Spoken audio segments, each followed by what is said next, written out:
আসসালামু আলাইকুম প্রিয় দর্শক, আপনাদেরকে শুভেচ্ছা সম্মান জানাচ্ছি চ্যানেলের সংবাদে। আর এখনকার সংবাদে আপনাদের সাথে আছি আমি খায়রুল বাশার। বিস্তারিত সংবাদের শুরুতে জানিয়ে দিচ্ছি ফ্রেশ আটা, ময়দা, সুজি সংবাদ শিরোনামগুলো। মাইলস্টোন স্কুল অ্যান্ড কলেজ ক্যাম্পাসে বিমান বিধ্বস্তে নিহতের সংখ্যা বেড়ে 34। ডিএনএ পরীক্ষায় 5 জনের মরদেহ শনাক্ত। মাইলস্টোন ট্র্যাজেডিতে নিহত 2 শিক্ষককে রাষ্ট্রীয় সম্মাননা দিতে উপদেষ্টা পরিষদের সিদ্ধান্ত। স্থানীয় সরকার নির্বাচনে থাকছে না দলীয় প্রতীক। যাত্রাবাড়ী থানার যুবদল নেতা হত্যা মামলায় সাবেক প্রধান বিচারপতি এবিএম খায়রুল হক কারাগারে সর্বোচ্চ শাস্তির দাবি জানিয়েছে বিএনপি। বাংলার বাঘ রক্ষায় সচেতনতা ও সমন্বিত উদ্যোগের তাগিদ। আসন্ন বাঘ দিবসে প্যান্টোনিক্স টাইগার রান ঢাকা নিয়ে সংবাদ সম্মেলন। এবং পাকিস্তানের বিপক্ষে হোয়াইট ওয়াশের সম্ভাবনা জাগিয়ে 2-1 ব্যবধানে সিরিজ জিতল টাইগাররা। ম্যাচ সেরা সাহিবজাদা, সিরিজ সেরা জাকের আলী।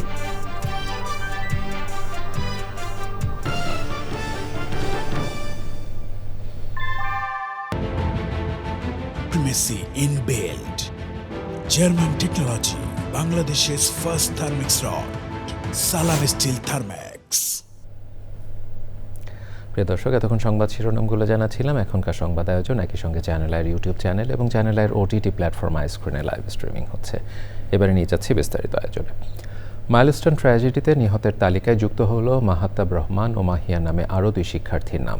ওই ঘটনায় নিহতের সংখ্যা দাঁড়িয়েছে 34 জনে। 11 জনের নমুনা সংগ্রহের পর ডিএনএ পরীক্ষায় 5 জনের মরদেহ শনাক্ত করেছে সিআইডি। আগামী রোববার নবম থেকে দ্বাদশ শ্রেণীর শিক্ষার্থীদের জন্য সীমিত পরিসরে শিক্ষা কার্যক্রম শুরু করবে মাইলস্টোন স্কুল অ্যান্ড কলেজ কর্তৃপক্ষ। ট্র্যাজেডিতে নিহতের আত্মার মাগফিরাত ও আহতদের সুস্থতা কামনায় দেশের সব মসজিদে শুক্রবার জুমার নামাজের পর বিশেষ দোয়া ও মোনাজাত এবং অন্যান্য ধর্মীয় উপাসনালয়ে সুবিধাজনক সময়ে বিশেষ প্রার্থনার আয়োজন করা হয়েছে। নাজিব বেগের রিপোর্ট। মাইলস্টোন স্কুল অ্যান্ড কলেজে বিমান বিধ্বস্তের ঘটনায় দগ্ধ ও আহতদের চিকিৎসা সহায়তা দিতে সিঙ্গাপুরের মেডিকেল টিমের পর বার্ন ইনস্টিটিউটে আসে ভারতের মেডিকেল টিম। চিকিৎসকদের 4 দিনের চেষ্টা ব্যর্থ করে বৃহস্পতিবার দুপুরে মারা যান মাইলস্টোন স্কুলের 7ম শ্রেণীর শিক্ষার্থী মাহতাব রহমান ভুইয়া। বিকেলে সে তালিকায় যোগ হয় আরেক শিক্ষার্থী মাহিয়ার নাম। সিএমএইচে থাকা 5টি মরদেহের পরিচয় শনাক্তে 11 জনের ডিএনএ নমুনা নেয় সিআইডি। পরে জানানো হয় 5 জনের পরিচয় শনাক্ত করা গেছে। তারা হলো ওয়াকিয়া ফেরদৌস নিধি, লামিয়া আক্তার, আফসানা আক্তার, রাইসা মনি এবং মারিয়াম উম্মে আফিয়া। দুর্ঘটনাস্থল পরিদর্শন করে সেনাবাহিনীর প্রতিনিধি দল। সঠিক সংখ্যাটা স্কুল কর্তৃপক্ষ এবং যারা হসপিটালে আছেন তাদের সমন্বয়ে আসলে সঠিক তথ্যটা আপনারা পেয়ে যাবেন। আসলে আমরা ওই উদ্ধার কার্যক্রমটাকেই মেইন ফোকাসে রেখে কাজ করেছি। 27 জুলাই থেকে সীমিত পরিসরে নবম থেকে দ্বাদশ শ্রেণীর ক্লাস চালুর সিদ্ধান্ত নিয়েছে মাইলস্টোন স্কুল অ্যান্ড কলেজ কর্তৃপক্ষ। এখন মনে হবে উপর দিয়ে বিমান উড়ে গেল, এখন পড়তে পারে আমাদের উপর, বা একটা আতঙ্ক সৃষ্টি হবে বা ভয় কাজ করবে ভিতরে। এত জোরে একটা সাউন্ড হয়েছে, দেন যখন আকাশের দিকে তাকাইছি দেখি যে পুরা ধোঁয়া। যারা মা বাবা এই জিনিস টলারেট করতে পারবে না। আমার দাদা মারা গেছে বা দাদি মারা গেছে, আমার চোখ দিয়ে পানি আসে না, কিন্তু এই ভিডিওগুলি দেখা মাত্র কলিজা ফাইটা কান্না আসতেছে। পরবর্তীতে ধাপে ধাপে অন্যান্য শ্রেণীর কার্যক্রমও চালু করতে চায় প্রতিষ্ঠানটি। নাজিব বেগ, চ্যানেল আই, ঢাকা। মাইলস্টোন ট্র্যাজেডিতে জাতীয় বার্ন ইনস্টিটিউটে চিকিৎসাধীন আরও 2 জন মারা গেছেন। এছাড়া এখন পর্যন্ত 42 জন হাসপাতালে ভর্তি রয়েছেন, যার মধ্যে 13 জনের অবস্থা আশঙ্কাজনক এবং 13 জনকে কেবিনে স্থানান্তর করা হয়েছে। এদিকে বিভিন্ন দেশ থেকে চিকিৎসা সহযোগিতা পাওয়ার আশ্বাসের কথা জানিয়েছেন বার্ন ইনস্টিটিউটের পরিচালক ডাক্তার নাসির উদ্দিন। এছাড়া ভারত থেকে চিকিৎসক ও নার্সদের একটি টিম বাংলাদেশে এসেছে, আর চীন থেকে একটি চিকিৎসক টিম আসার কথা রয়েছে।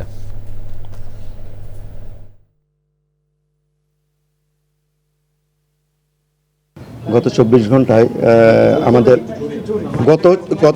ঘন্টায় আমাদের আরও 2 জনের মৃত্যুবরণ হয়েছে এবং এই 2 জনের একজন আজকে 1:55 মিনিটে মারা গিয়েছেন, আর একজন 4:30টার সময় মারা গিয়েছেন।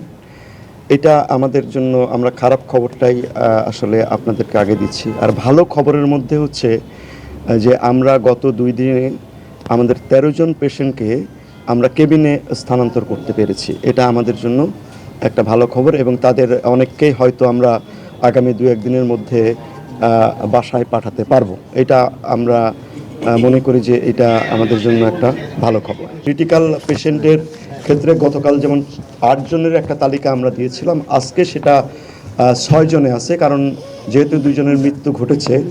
আর আমাদের সিরিয়াস বা সিভিয়ার ক্যাটাগরিতে যে 13 জন রোগী ছিলেন তারা ওই ক্যাটাগরিতেই আছে।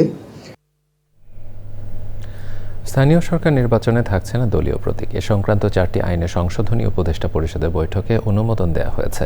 বৈঠকে মাইলস্টোন স্কুল অ্যান্ড কলেজের নিহত 2 জন শিক্ষককে রাষ্ট্রীয় সম্মাননা দেওয়ার সিদ্ধান্ত নিয়েছে অন্তর্বর্তী সরকার। সরকারি চাকুরিজীবীদের জন্য নতুন বেতন কাঠামো ঘোষণার জন্য কমিটি গঠন করা হয়েছে।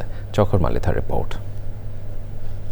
প্রধান উপদেষ্টার তেজগাঁ কার্যালয়ে উপদেষ্টা পরিষদের নিয়মিত বৈঠকে সভাপতিত্ব করেন প্রধান উপদেষ্টা প্রফেসর মোহাম্মদ ইউনুস। শুরুতে মাইলস্টোন স্কুল অ্যান্ড কলেজে বিমান বিধ্বস্ত হয়ে নিহতদের স্মরণে শোক প্রস্তাব নেওয়া হয়। মর্মান্তিক ওই দুর্ঘটনায় নিহতদের পরিবার ও আহতদের চিকিৎসা সেবায় সরকারের পক্ষ থেকে প্রয়োজনীয় সব সহায়তা দেওয়ার সিদ্ধান্ত হয়েছে বৈঠকে। নিহত 2 জন শিক্ষককে রাষ্ট্রীয় সম্মাননা দেওয়ার সিদ্ধান্ত নিয়েছে অন্তর্বর্তী সরকার। প্রধান উপদেষ্টার প্রেস উইংয়ের সংবাদ সম্মেলনে বৈঠকের সিদ্ধান্তগুলো জানানো হয়। আজকে আমরা সিআরপিসি বা ফৌজদারি কার্যবিধির সংশোধন করেছি, অ্যামেন্ডমেন্ট করেছি। এই অ্যামেন্ডমেন্টটা কার্যকর করা হওয়ার পর থেকে যে গ্রেফতার করবে, যে পুলিশ অফিসার, তার ক্লিয়ার আইডেন্টিটি থাকতে হবে। যত দ্রুত সম্ভব গ্রেফতারকৃত ব্যক্তির পরিবার, বন্ধু বা লয়ারকে তার সাথে যোগাযোগ করে জানাতে হবে যে ওকে গ্রেফতার করেছে, আমরা এই কারণে গ্রেফতার করেছি, এই মামলায় গ্রেফতার করেছি। প্রত্যেকটা গ্রেফতারের ক্ষেত্রে একটা মেমোরেন্ডাম অফ অ্যারেস্ট রাখতে হবে। স্থানীয় সরকার নির্বাচনে প্রতীক নিয়ে সিদ্ধান্ত হয় বৈঠকে। দলীয় প্রতীকে স্থানীয় সরকার নির্বাচনে অংশগ্রহণ করার আর কোনো সুযোগ নেই। এখন থেকে ইন্ডিভিজুয়াল প্রতীকে স্থানীয় সরকার নির্বাচনগুলো হবে। শিগগিরই সরকারি কর্মচারীদের নতুন পে স্কেল ঘোষণা করবে অন্তর্বর্তী সরকার। এই পে স্কেলটা নেতৃত্ব করবেন ডক্টর জাকির আহমেদ খান, উনি ফর্মার ফিনান্স সেক্রেটারি ছিলেন। আর এদের 6 মাস এনাদের কর্ম সময়। গোপালগঞ্জের সাম্প্রতিক ঘটনার তদন্তে সুপ্রিম কোর্টের সাবেক একজন বিচারপতিকে প্রধান করে 6 সদস্যের তদন্ত কমিশন গঠন করেছে সরকার। চকর মালিথা, চ্যানেল আই, ঢাকা। 24শে জুলাইয়ের গণ অভ্যুত্থানের আগের 15 বছরে ছাত্রলীগ সহ আওয়ামী লীগের অন্যান্য সংগঠনে সন্ত্রাসীদের হামলা ও তৎকালীন সরকারের নির্দেশে রাষ্ট্রীয় বাহিনী কর্তৃক নিহতদের তালিকা তৈরির নির্দেশ দিয়েছেন প্রধান উপদেষ্টা প্রফেসর মোহাম্মদ ইউনুস। বিকেলে রাষ্ট্রীয় অতিথি ভবন যমুনায় প্রধান উপদেষ্টার সঙ্গে সাক্ষাৎ করেন ছাত্রলীগের সন্ত্রাসীদের হামলায় শহীদ বুয়েট শিক্ষার্থী আবরার ফাহাদের বাবা মোহাম্মদ বরকতুল্লাহ, ছোট ভাই আবরার ফায়াজ ও মামা মোহাম্মদ মোফাজ্জল হোসেন। এ সময় আওয়ামী লীগ দলীয় সন্ত্রাসীদের হামলায় নিহতের তালিকা করে প্রত্যেকটি ঘটনা তদন্তের অনুরোধ জানায় শহীদ আবরার ফাহাদের পরিবার। প্রধান উপদেষ্টা বলেন, আবরার ফাহাদকে নৃশংসভাবে পিটিয়ে মারার ঘটনাটি পুরো জাতিকে স্তব্ধ করে দিয়েছিল। এই ঘটনা সুষ্ঠু বিচার হবেই। প্রধান উপদেষ্টা বলেন, তৎকালীন সরকারের নির্দেশে রাষ্ট্রীয় বাহিনীকে ব্যবহার করে যেসব হত্যাকাণ্ড হয়েছে সেগুলো নিয়েও তদন্ত চলছে। সাবেক প্রধান বিচারপতি এবিএম খায়রুল হককে কারাগারে পাঠিয়েছেন সিএমএম আদালত। যাত্রাবাড়ী থানায় যুব দল নেতা আব্দুল কাইয়ুম আহাদ হত্যা মামলায় তাকে রাত 8টার দিকে আদালতে আনা হয়। পরাগ আজিমের রিপোর্ট।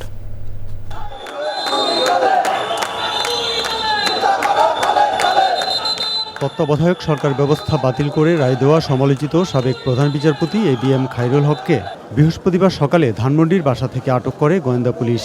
রাতে তাকে নেওয়া হয় সিএমএম আদালতে। আদালতে তার পক্ষে কোনো জামিনের আবেদন করেনি কেউ। রাষ্ট্রপক্ষ থেকেও রিমান্ডের আবেদন করা হয়নি।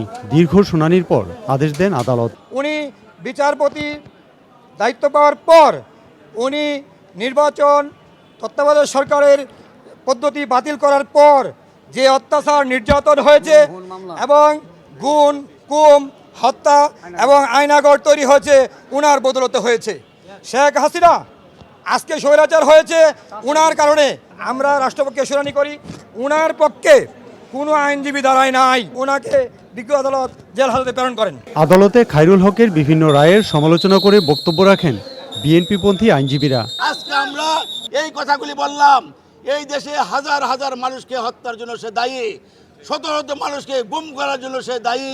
উনি তত্ত্বাবধায়ক সরকারকে উনি বাতিল ঘোষণা করে দিয়েছিলেন। 3 বারের প্রধানমন্ত্রী দেশনেত্রী বেগম খালেদা জিয়াকে তার বাড়ি থেকে কোনো ধরনের হিয়ারিংয়ের সুযোগ না দিয়ে উচ্ছেদের আদেশ দিয়েছিলেন।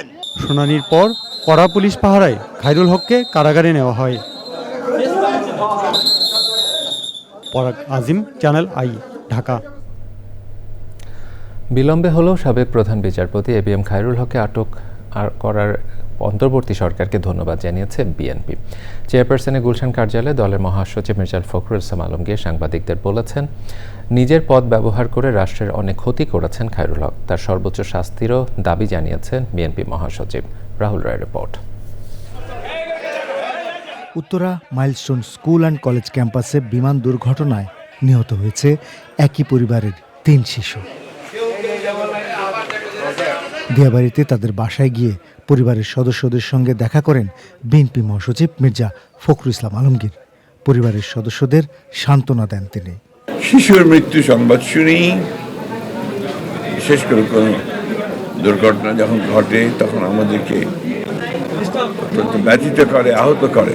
পরে বিএনপি চেয়ারপারসনের গুলশান কার্যালয়ে সাবেক প্রধান বিচারপতি খায়রুল হকের গ্রেপ্তার নিয়ে কথা বলেন বিএনপি মহাসচিব।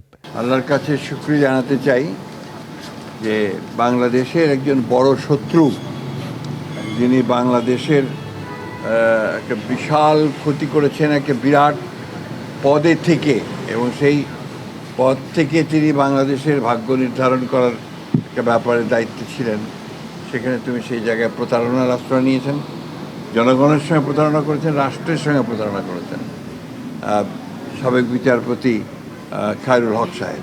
বিলম্বে হলেও যে এতদিন পরে তার বিরুদ্ধে যে ব্যবস্থা গ্রহণ করেছে সরকার, সেজন্য সরকারকে আন্তরিক ধন্যবাদ জানাচ্ছি। এবং সঠিকভাবে তার তদন্ত হবে সব বিষয়গুলোর, এবং তার সঠিকভাবে তার বিচার কার্য সম্পাদন হবে, সেটাই আমরা আশা করি।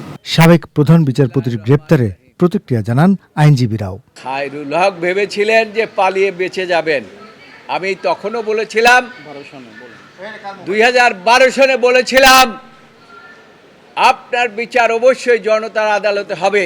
জিয়া পরিবারের উপরে যারাই হাত দিয়েছে তাদেরই হাত পুড়ে গিয়েছে। এখন খায়রুল হকের বিচার কিভাবে হয় সেটা দেখার অপেক্ষায় আমরা আছি। বিএনপি নেতারা বলেছেন, গণতন্ত্রের বিরুদ্ধে যারা অবস্থান নিয়েছিল তাদের সবাইকেই বিচারের আওতায় আনতে হবে। রাহুল রায়, চ্যানেল আই, ঢাকা। দেশের প্রতিটি জেলায় সুষম উন্নয়নের দাবি জানিয়ে জাতীয় নাগরিক পার্টি এনসিপির আহ্বায়ক নাহিদ ইসলাম বলেছেন, রাষ্ট্রের প্রতিটি স্থানে সুষ্ঠু উন্নয়ন নিশ্চিত করতে চাই এনসিপি। ব্রাহ্মণবাড়িয়ায় জুলাই পদযাত্রা পরবর্তী সমাবেশে নাহিদ ইসলাম বলেন, সংস্কার, বিচার ও নতুন সংবিধানের দাবিতে এগিয়ে যাবে এনসিপি। শীঘ্রই জুলাই সনদ ঘোষণা করা হবে বলেও আশা করেন তিনি। আক্তার হোসেনের রিপোর্ট। দেশ গড়তে এনসিপির পদযাত্রার 24তম দিনের কর্মসূচি শুরু হয় ব্রাহ্মণবাড়িয়ায় জুলাই গণ অভ্যুত্থানে নিহতদের পরিবারের সঙ্গে মতবিনিময় করে। পরে পদযাত্রাটি বিভিন্ন সড়ক প্রদক্ষিণ করে পৌর মুক্ত মঞ্চে পথসভায় বক্তব্য রাখেন এনসিপি নেতারা। দেশের স্বার্থে ফ্যাসিবাদ বিরোধী অবস্থানের সকল রাজনৈতিক দলের ঐক্যের আহ্বান জানান তারা।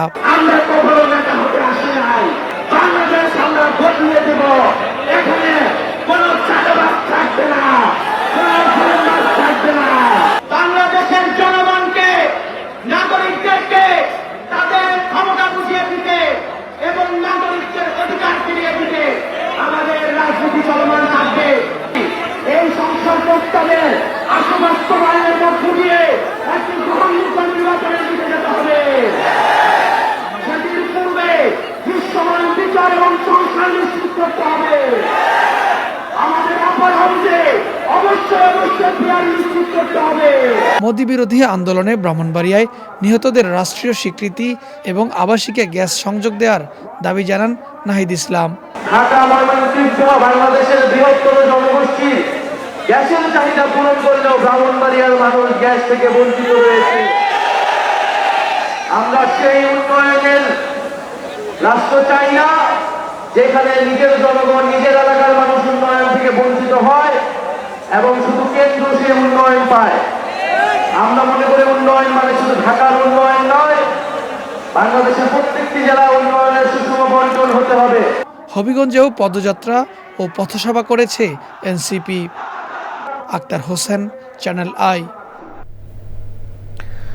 সাহসিকতা ও শক্তিমত্তায় পৃথিবীখ্যাত বাংলার বাঘ রক্ষায় সচেতনতা ও সমন্বিত উদ্যোগ জরুরি বলেছেন প্রকৃতি ও জীবন ফাউন্ডেশনের চেয়ারম্যান প্রকৃতি বন্ধু বীর মুক্তিযোদ্ধা মুকিত মজুমদার বাবু।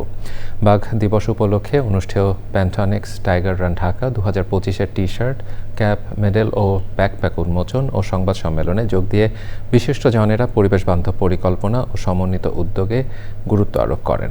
আফরোজা হাসের report.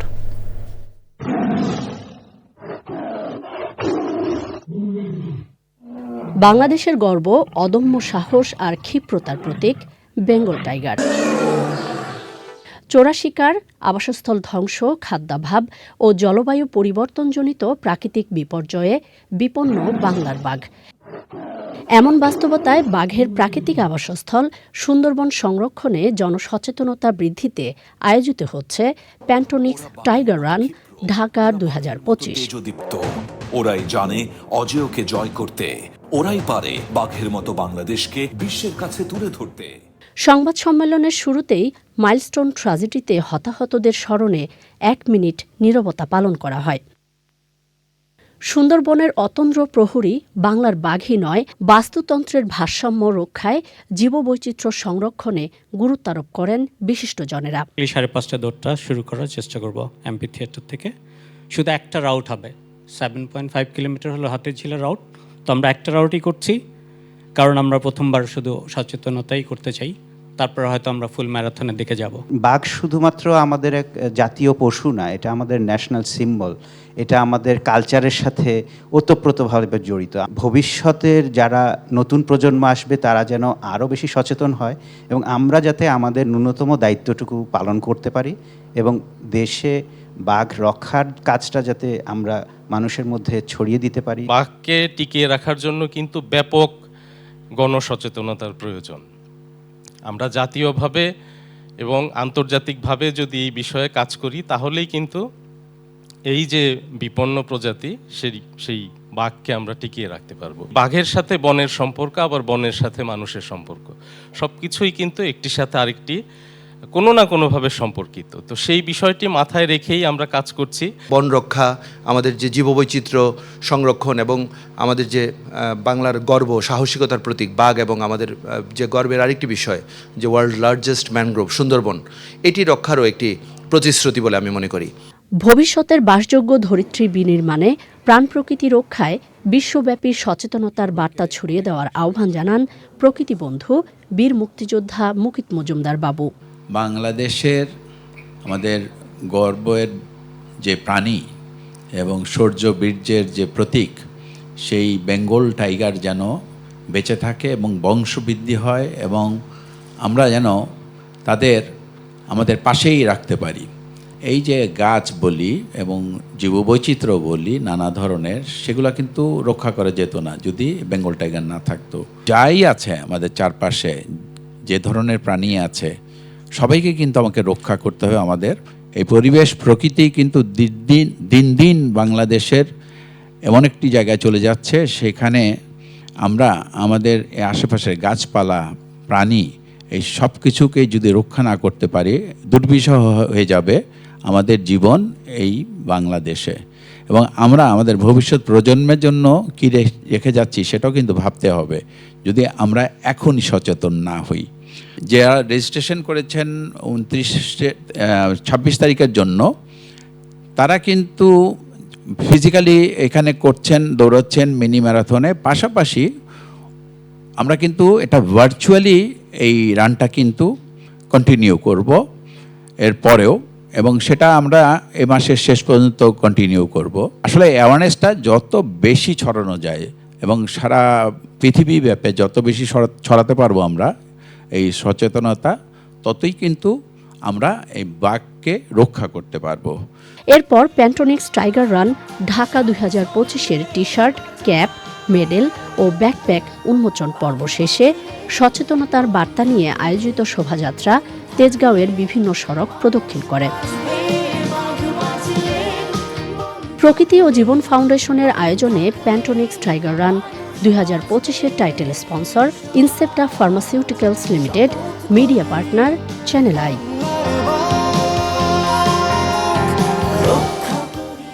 Afroza Hashi, channel I, Dhaka. বন, বনানী আর জীববৈচিত্র্য সমৃদ্ধ বাংলাদেশের খ্যাতি বিশ্বজুড়ে। দেশের প্রাকৃতিক বনগুলোর অন্যতম মৌলভীবাজারের লাঠিটিলা। মিশ্র চিরসবুজ এই বনে রয়েছে বিচিত্র বিরল বিপন্ন উদ্ভিদ ও প্রাণী। তবে অপরিকল্পিত উন্নয়ন সহ মানবসৃষ্ট নানা কারণে হুমকিতে দেশের প্রাকৃতিক বনভূমি লাঠিটিলা। আফরোজা হাসির রিপোর্ট। পাথুরে পাহাড়, ঝর্ণা, ছড়া ও জলাশয়ের মিশেলে চিরসবুজ বন লাঠিটিলা। প্রায় 22 বর্গ কিলোমিটারের সংরক্ষিত এই বনে সেগুন, গর্জন, চাপালিশ, জামসহ রয়েছে 600-র বেশি প্রজাতির উদ্ভিদ।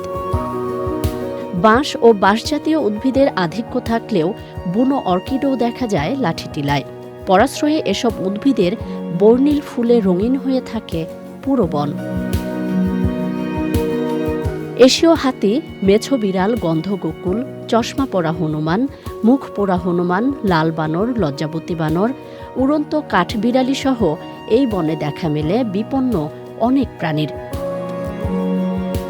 লাঠিটিলা বন যেন পাখির স্বর্গরাজ্য।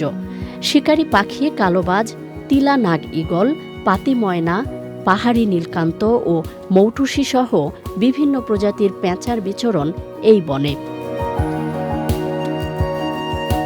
সম্প্রতি লাঠিটিলার গহীন বনে প্রকৃতি ও জীবন টিমের অভিযানে দেখা মিলেছে বিরল ও বিপন্ন পাখি উদয়ী বামন মাছরাঙার।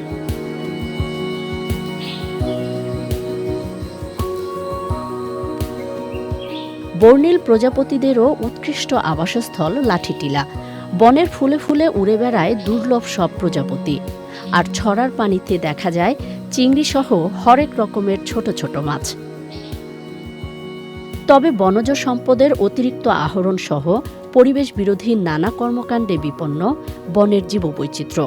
বিশেষজ্ঞরা বলছেন, বৃক্ষরোপণ, গবেষণা সহ কার্যকর ও পরিকল্পিত উদ্যোগে রক্ষা পাবে বাংলাদেশের এই প্রাকৃতিক বনভূমির আদি পরিবেশ ও জীববৈচিত্র্য। আফরোজা হাসি, প্রকৃতি ও জীবন ডেস্ক, চ্যানেল আই। কেবল অপারেটর্স অ্যাসোসিয়েশন অব বাংলাদেশ কোয়াবের 2025-2027 মেয়াদের দ্বিবার্ষিক নির্বাচন হয়েছে। রাজধানী গুলশানের একটি কনভেনশন হলে সকাল 9টা থেকে ভোট গ্রহণ শুরু হয়ে চলে বিকেল 4টা পর্যন্ত। কোয়াবের দ্বিবার্ষিক নির্বাচনে সম্মিলিত পরিষদ 33টি পদে বিজয়ী হয়েছেন। 610 জন ভোটারের মধ্যে 453 জন ভোট দেন। ভোট পড়েছে 74.26%। সন্ধ্যায় ভোট গণনা শেষে সম্মিলিত পরিষদকে 33টি পদে বিজয়ী ঘোষণা করেন নির্বাচনী বোর্ডের চেয়ারম্যান মোহাম্মদ আক্তার হোসেন। এ সময় আগামীতে কেবল শিল্পকে ডিজিটালাইজেশনের মাধ্যমে গ্রাহকদের সর্বোচ্চ সেবা প্রদান করা হবে বলে জানান বর্তমান সভাপতি ABM সাইবুল হোসেন।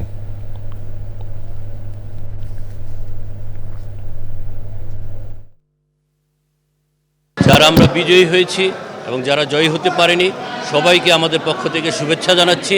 আগামী দিনে সারা বাংলাদেশে সকল কেবল অপারেটরদের জন্য আমার এই নির্বাচিত কমিটিকে সাথে নিয়ে কেবল অপারেটর সেক্টরে যে সমস্যাগুলো বিদ্যমান আছে সেই সমস্যা সমাধানের জন্য আমরা কাজ করব।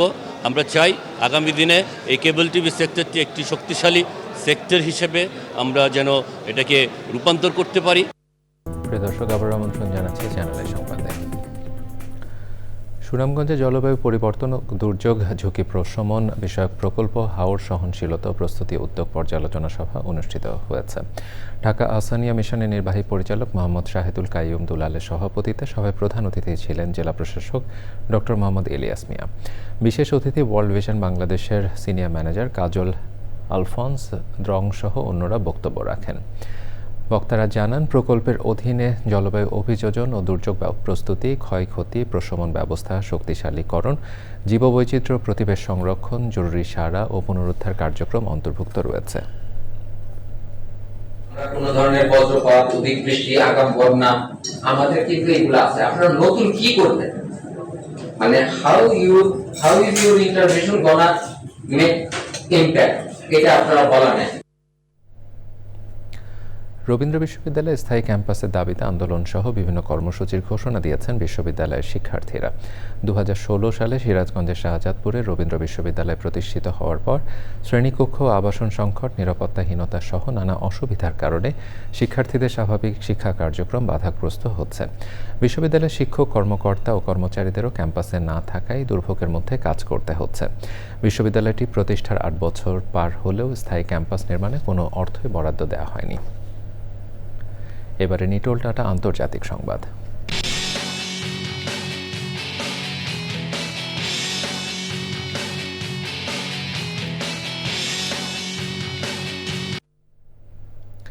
থাইল্যান্ড ও কম্বোডিয়া সেনাদের মধ্যে সীমান্ত বিরোধ নিয়ে গোলাগুলির ঘটনায় বেসামরিক নাগরিক সহ কমপক্ষে 12 জন নিহত হয়েছেন।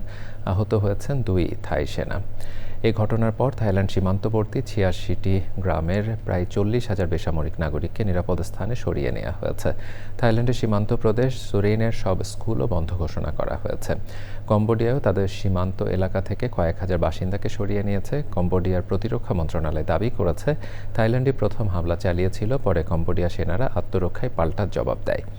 থাইল্যান্ডের সেনাবাহিনী জানায়, সীমান্ত এলাকায় কম্বোডীয় বাহিনীর বিরুদ্ধে লড়াইয়ে তারা একটি F-16 যুদ্ধবিমান ব্যবহার করেছে। কম্বোডিয়ার থাই দূতাবাস জানায়, সংঘর্ষ আরও দীর্ঘস্থায়ী ও বিস্তৃত হতে পারে বলে আশঙ্কা রয়েছে। তাই তারা থাই নাগরিকদের যত দ্রুত সম্ভব কম্বোডিয়া ত্যাগের পরামর্শ দিয়েছেন। এবারে আইসক্রিন সাংস্কৃতিক সংবাদ।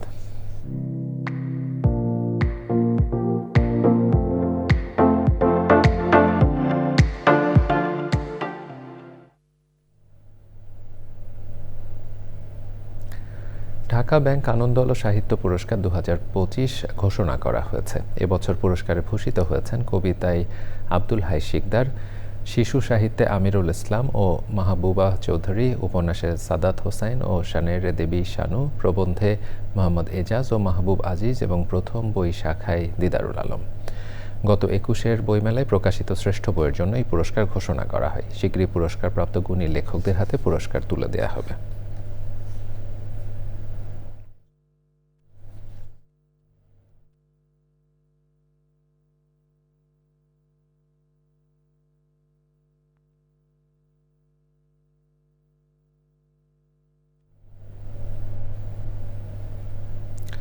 এবারে কৃষি সংবাদ।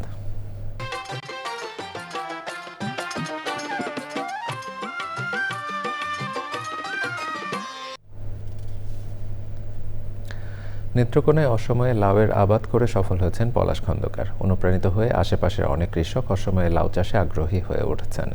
নেত্রকোনা প্রতিনিধি জাহিদ হাসানের তথ্য ভিডিও চিত্রে আল মুকসিদের রিপোর্ট।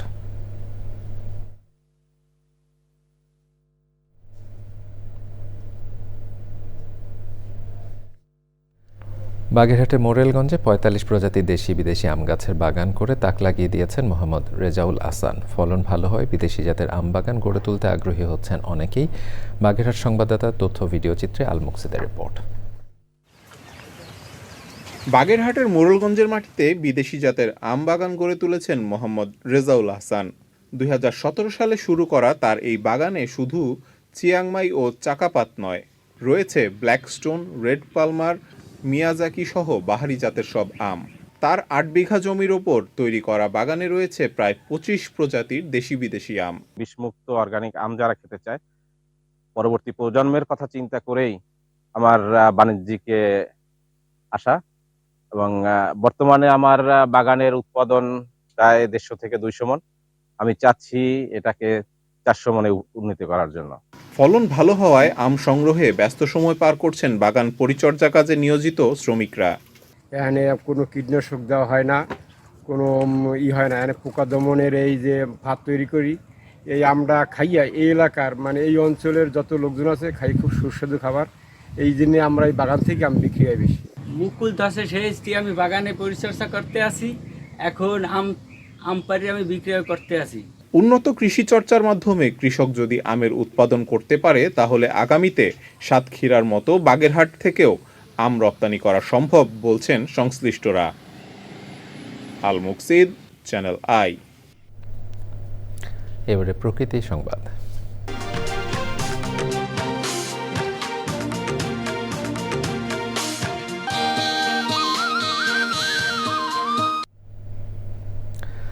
ফেনীতে চলতি মাসের বন্যায় ৩ শতাধিক ঘরবাড়ি ক্ষতিগ্রস্ত হয়েছে। বানের পানিতে ভেসে গেছে, নিশ্চিহ্ন হয়েছে অর্ধশত বসতঘর।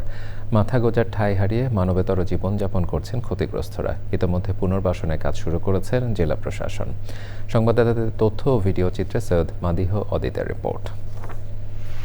নানান প্রাকৃতিক দুর্যোগের পাশাপাশি সাম্প্রতিক বছরগুলোতে দেশে বন্যার তীব্রতা ও ব্যাপ্তি বেড়েছে আশঙ্কাজনক হারে। বৈশ্বিক জলবায়ু পরিবর্তন ও ক্রমবর্ধমান উষ্ণতায় বরফ গলার সাথে পাল্লা দিয়ে বৃদ্ধি পাচ্ছে সমুদ্রপৃষ্ঠের উচ্চতা, যা বন্যা পরিস্থিতির অবনতিতে বিরূপ ভূমিকা রাখছে। এবার উজান থেকে নেমে আসা পাহাড়ি ঢল ও ভারী বৃষ্টিতে ফেনীর মুহুরী, কহুয়া ও সিলোনিয়া নদীর বন্যা নিয়ন্ত্রণ বাঁধ ভেঙে তলিয়ে যায় নিম্নাঞ্চল। এতে পানিবন্দী হয়ে পড়েন ফুলগাজী, পরশুরাম, ছাগলনাইয়া, ফেনী সদর ও দাগনভূঞার লক্ষাধিক মানুষ। পুনর্বাসন কেন্দ্রে কাটছে অনেকের অসহায় জীবনযাত্রা।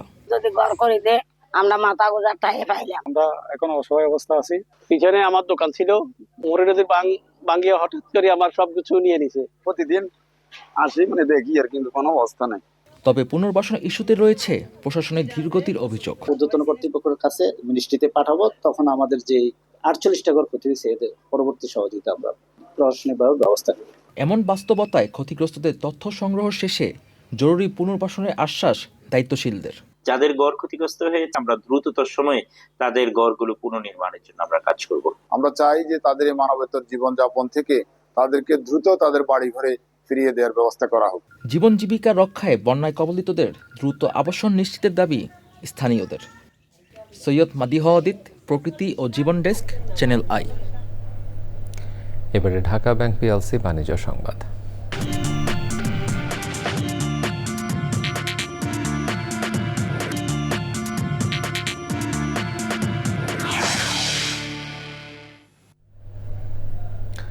যুক্তরাষ্ট্রের বাজারে শুল্ক কমানোর পরবর্তী আলোচনার জন্য এখনও আমন্ত্রণ পায়নি বাংলাদেশ। দুদিন আগে বাণিজ্য মন্ত্রণালয় থেকে সময় চেয়ে চিঠি পাঠানো হয়েছে ইউএসটিআরকে। তবে শুক্রবার অনলাইন মিটিংয়ে এর সময় দিয়েছে দেশটি।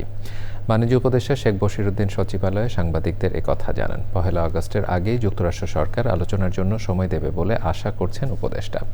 শুল্ক কমানোর আলোচনায় লবিস্ট নিয়োগ করা হবে না জানিয়ে উপদেষ্টা বলেন, বাংলাদেশের স্বার্থ ক্ষুণ্ণ করে কোনো চুক্তি করা হবে না।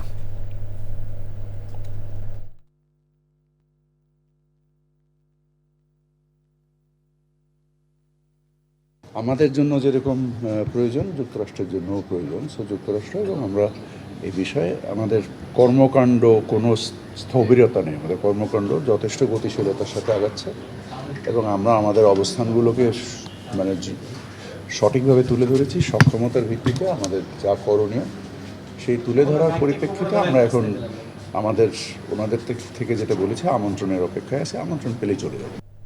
ঢাকা খুলনা মহাসড়কের ফরিদপুর সদর উপজেলার করিমপুরে 2 বাসের সংঘর্ষে 3 জন নিহত হয়েছেন। আহত হয়েছেন অন্তত 25 জন। সকাল 9:15টার দিকে ওই দুর্ঘটনা ঘটে। ফরিদপুর হাইওয়ের সহকারী পুলিশ সুপার মোহাম্মদ মারুফ হোসেন জানান, চুয়াডাঙ্গা থেকে ছেড়ে আসা রয়্যাল এক্সপ্রেস বাসের সাথে ফরিদপুর থেকে আসা মাগুরাগামী লোকাল বাস রিক এন্টারপ্রাইজের সংঘর্ষে ওই হতাহতের ঘটনা ঘটে। এতে 2টি বাসেরই সামনের অংশ দুমড়ে মুচড়ে যায়। আহতদের বিভিন্ন হাসপাতালে ভর্তি করা হয়েছে।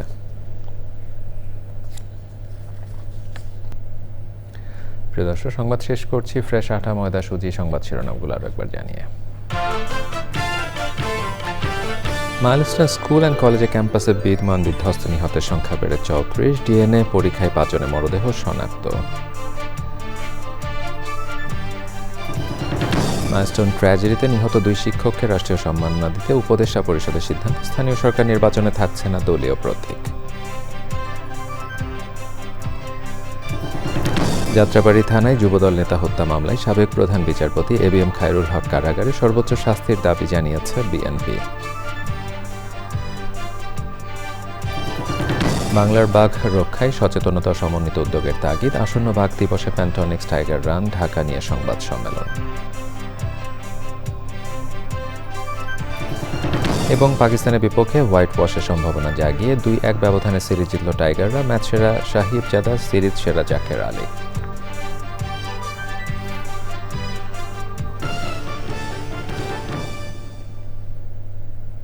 প্রিয় দর্শক, এছাড়াও চ্যানেলের সর্বশেষ সংবাদ জানতে ভিজিট করুন chanelaonline.com-এ। যুক্ত থাকুন আমাদের সোশ্যাল মিডিয়া প্ল্যাটফর্মগুলোর সাথে।